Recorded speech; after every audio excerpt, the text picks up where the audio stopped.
Vladimir Jankélévitch et Louis Bauduc sont nés tous les deux en 1903. Ils obtiennent leur agrégation de philosophie en 1926. Vladimir est premier, Louis Bauduc second.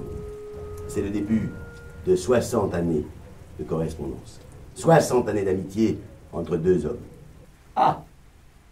J'ai appris sans étonnement tes échecs au bachot. Tu es trop philosophe pour bien préparer tes élèves. Reste comme tu es.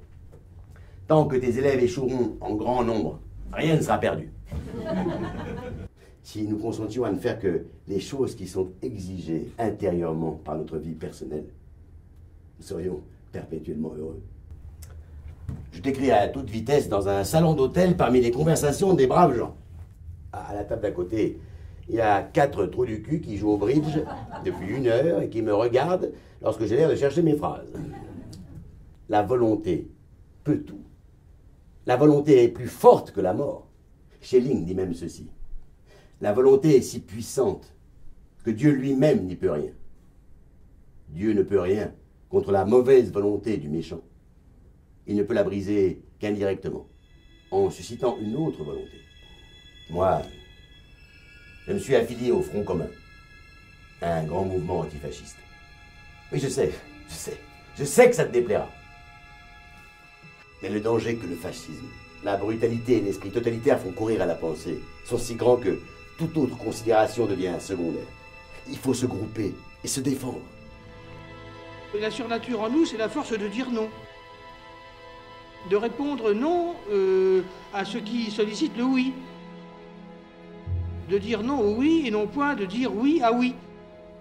Cher ami, je n'irai pas encore cette année à Limoges. Je suis depuis quelques jours relevé de mes fonctions et l'heure n'est pas au grand tourisme.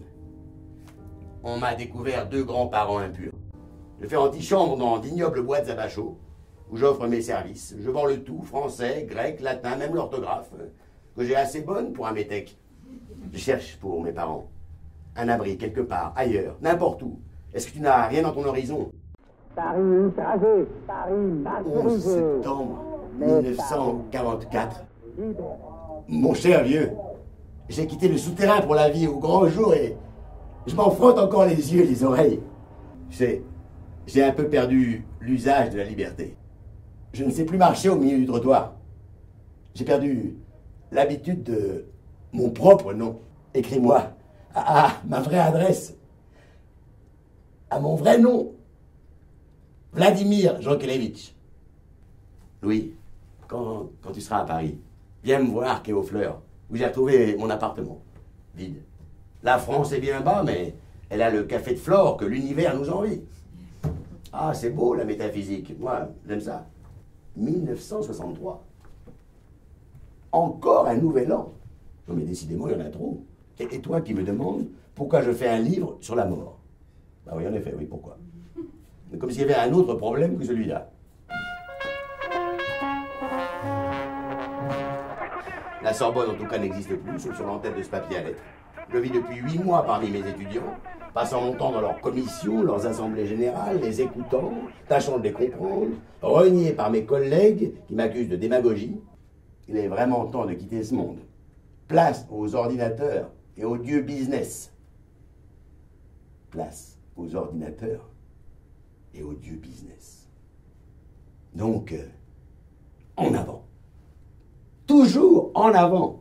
Remarque que ce n'est pas une interjection pessimiste. En avant implique hélas.